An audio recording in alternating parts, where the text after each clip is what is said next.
It is Black History Month, and we are going old school by celebrating a Detroit radio legend, Gerald McBride, but we're also focusing on his filmmaking career. A new movie called Black Ice: The Rhythm will be hitting the big screen soon, and it's all about bringing opportunities to young African-American boys and men on the ice. We've got some more mystery oldies coming up in just a minute. For 45 years, the smooth voice of Gerald McBride has graced the airwaves of Detroit radio.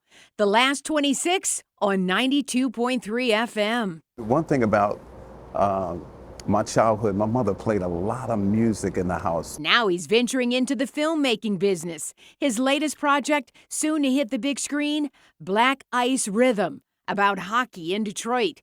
He was inspired to write the story 15 years ago when he took his buddy to a U of M hockey game. It was sold out, 10,000 people there, and I was the only black guy in the whole arena. Black Ice is fiction, but tells the real story about the struggle of black hockey players, all shot here at the Jack Adams Memorial Ice Arena in Detroit. Javon Crittenden believes this movie will open eyes about his beloved sport that he's been playing from age 7 to now 16, and he believes it will dispel myths. Black people don't play hockey. I didn't believe that at first. I didn't believe black people could actually hop on the skates and hockey. I thought we were just roller skaters, but I proved myself wrong. Javon's mom believes as more African-American kids learn about the sport, more become engaged. Hockey is a very expensive sport, especially when you do travel hockey.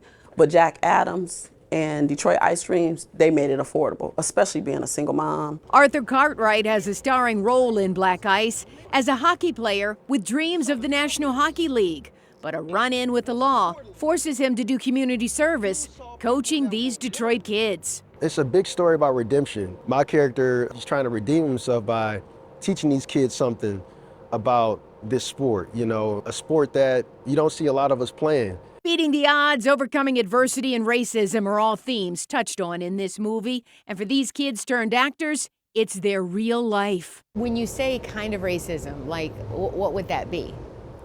You know, people shouting out the word, I'm not gonna say it, but things like that. Another theme in the movie is rhythm, as you see on their shirts. It's about Detroiters' love for music, roller skating, and using that to excel on the ice. Black people have this natural rhythm.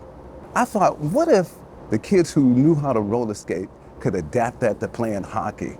McBride, who is funding the movie himself, has a message for anyone who has doubts about their future. Don't let anything stop you from pursuing your dream. I don't care if it's racism. I don't care what obstacles there are. Don't let it stop you from pursuing your dream. For sure. Now, if you want to learn more about African-American hockey players in Detroit, you can visit the Jack Adams Memorial Ice Arena and see for yourself. And please, come out to theaters and support the release of Black Ice: The Rhythm when it hits theaters real soon. I learned so much. I had no idea there were little boys right there in Detroit, right there at that Jack Adams Arena playing hockey. And you made a great point, because there is a high barrier to entry. Oh, yeah. It is an expensive sport, Absolutely. so to give opportunities like that can make all the difference. Oh, yeah. If you give them free equipment and a dream, yes, indeed. Love it. Thanks, Carolyn. And of course, our celebration of Black History Month continues on air and online. You can find our entire collection of stories at WXYZ.com.